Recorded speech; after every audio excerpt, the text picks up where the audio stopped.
Normal ಆಗಿ ನಾವು Mangaluru tiles ಅನ್ನ ಇಲ್ಲಿ ರೂಫ್ ಮೇಲೆ ಯೂಸ್ ಮಾಡ್ತೀವಿ. ಆದ್ರೆ ನಾವಿಲ್ಲಿ ಶಿಂಗಲ್ಸ್ ಅಂತ ಈ ಮೆಟೀರಿಯಲ್ಗೆ ಕರಿತೀವಿ. ಈ ಮೆಟೀರಿಯಲ್ ಇಲ್ಲಿ ಯೂಸ್ ಮಾಡ್ತಾ ಇದೀವಿ. ಮೇನ್ ಆಗಿ ಮಂಗಳೂರು ಟೈಲ್ಸ್ ಹಾಗೆ ಈ ಶಿಂಗಲ್ಸ್ಗೆ ಇರ್ತಕ್ಕಂಥ ವ್ಯತ್ಯಾಸ ಏನು ಅಂತ ಹೇಳಿದ್ರೆ, ನಮಸ್ಕಾರ ವೀಕ್ಷಕರೇ, welcome to architect for design. ವೀಕ್ಷಕರೇ, ನಾವು ಕನಕಪುರ ರೋಡ್ ನಲ್ಲಿ ಇರತಕ್ಕಂಥ ವಕೀಲ್ ಗಾರ್ಡನ್ ಸಿಟಿಯಲ್ಲಿ 3800 ಫ್ಲಾಟ್ ಸೈಜ್ ನಲ್ಲಿ ಬಿಲ್ಡಿಂಗ್ ಕನ್ಸ್ಟ್ರಕ್ಷನ್ ಅನ್ನ ಮಾಡ್ತಾ ಇದೀವಿ. ಇವತ್ತು ಈ ಸೈಟ್ ನಲ್ಲಿ ರೂಫ್ಗೆ ಶಿಂಗಲ್ಸ್ ಅನ್ನ ಯೂಸ್ ಮಾಡ್ತಾ ಇದೀವಿ. ಈ ಶಿಂಗಲ್ಸ್ ಅನ್ನ ನಾವು ಏನಕ್ಕೆ ಮಾಡಬೇಕು, ಹಾಗೆ ಇದರ ಅಡ್ವಾಂಟೇಜ್ ಏನು ಅನ್ನೋದನ್ನ ಈ ವಿಡಿಯೋದಲ್ಲಿ ನೋಡ್ಕೋಣ ಬನ್ನಿ. ಇದನ್ನ ಹಾಕುವುದಕ್ಕಿಂತ ಮೊದಲು ಮೆಜರ್ಮೆಂಟ್ ಅನ್ನ ಚೆಕ್ ಮಾಡ್ಕೋಬೇಕಾಗುತ್ತೆ. ಮೆಜರ್ಮೆಂಟ್ ನ ಅನುಗುಣವಾಗಿ ಈ ಶಿಂಗಲ್ಸ್ ನ ಹಾಕ್ತಾ ಹೋಗ್ಬೇಕಾಗುತ್ತೆ. ಈ material size 1 metre by 300 mm ಇರುತ್ತೆ. ನಾವು ಯಾವ ಏರಿಯಾದಲ್ಲಿ ಇದನ್ನ ಅಪ್ಲೈ ಮಾಡ್ತಾ ಇದೀವಿ ಅಲ್ಲಿ ಕೆಳಗಡೆ ಮೊದಲು ನಾವು ಸ್ಟಾರ್ಟರ್ ಅಂತ ಫಿಕ್ಸ್ ಮಾಡ್ಕೋಬೇಕಾಗುತ್ತೆ. ಒಂದೇ ಲೈನ್ ಬರೋದಿಕ್ಕೆ ನಾವು ಈ ಸ್ಟಾರ್ಟರ್ ಅನ್ನ ಫಿಕ್ಸ್ ಮಾಡ್ಕೊಳ್ತೀವಿ. ನಂತರ ಅದ್ರ ಮೇಲೆ ಈ ಶಿಂಗಲ್ಸ್ ನ ಹಾಕ್ತಾ ಹೋಗ್ಬೇಕಾಗುತ್ತೆ. ಒಂದು ಶಿಂಗಲ್ಸ್ ಮೇಲೆ ಇನ್ನೊಂದು ಶಿಂಗಲ್ಸ್ ಓವರ್ಲ್ಯಾಪ್ ಆಗುತ್ತೆ. ಇದು 60% ತನಕ ಓವರ್ಲ್ಯಾಪ್ ಆಗುತ್ತೆ. ಈ ಶಿಂಗಲ್ಸ್ ಅಲ್ಲಿ ನಾವು ಒಂದು ಮೆಟೀರಿಯಲ್ ಮೇಲೆ ಒಂದು ಮೆಟೀರಿಯಲ್ ನ ಓವರ್ಲ್ಯಾಪ್ ಮಾಡಿದಾಗ ಬಿಟುಮಿನಸ್ ನ ಸಹಾಯದಿಂದ ಅದು ಬಾಂಡಿಂಗ್ ನೀಟಾಗಿ ಆಗುತ್ತೆ. ಈ ರೀತಿ ಒಂದರ ಮೇಲೆ ಒಂದನ್ನ ಹಾಕಿ ಆದ್ಮೇಲೆ ನೈಲ್ಸ್ ಅನ್ನ ಹೊಡಿಬೇಕಾಗುತ್ತೆ. ನೀವು ಇವಾಗ ವಿಡಿಯೋದಲ್ಲಿ ಗಮನಿಸ್ತಾ ಇದ್ದೀರಾ, ನಾವು ಒಂದ್ರ ಮೇಲೆ ಒಂದನ್ನ ಅಪ್ಲೈ ಮಾಡಿ ನೈಲ್ಸ್ ಅನ್ನ ಹೊಡಿತಾ ಇದೀವಿ. ಈ ಏರಿಯಾವನ್ನ ನಾವು ರಿಡ್ಜ್ ಏರಿಯಾ ಅಂತ ಕರಿತೀವಿ. ಈ ಏರಿಯಾದಲ್ಲಿ 1 ಫೀಟ್ ಬೈ 1 ಫೀಟ್ ಶಿಂಗಲ್ಸ್ ಅನ್ನ ನಾವು ಯೂಸ್ ಮಾಡಬೇಕಾಗುತ್ತೆ.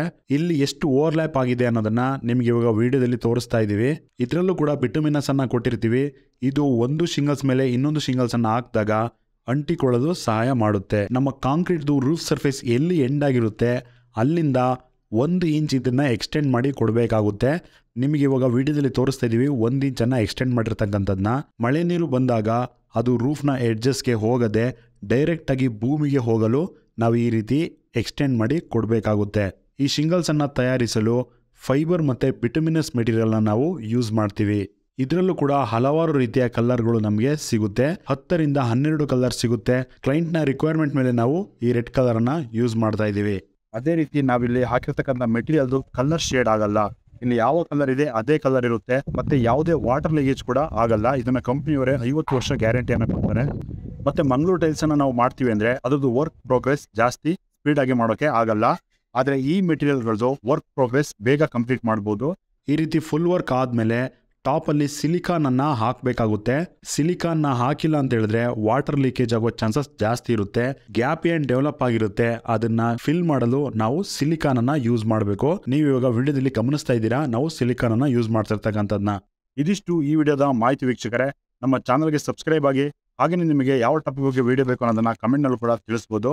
ಡಿಸೈನ್ ಪ್ಲಸ್ ಕನ್ಸ್ಟ್ರಕ್ಷನ್ ಅನ್ನ ಮೈಸೂರು ಅಥವಾ ಬೆಂಗಳೂರಿನಲ್ಲಿ ಮಾಡಬೇಕು ಅಂತ ಹೇಳಿದ್ರೆ ಇಲ್ಲಿ ಕಾಣ್ತಿರ್ತಕ್ಕಂಥ ನಂಬರ್ಗೆ ಕಾಂಟ್ಯಾಕ್ಟ್ ಅನ್ನ ಮಾಡಿ ಅಂತ ಹೇಳ್ತಾ ಮುಂದಿನ ವಿಡಿಯೋದಲ್ಲಿ ಮತ್ತೆ ಸಿಗೋಣ.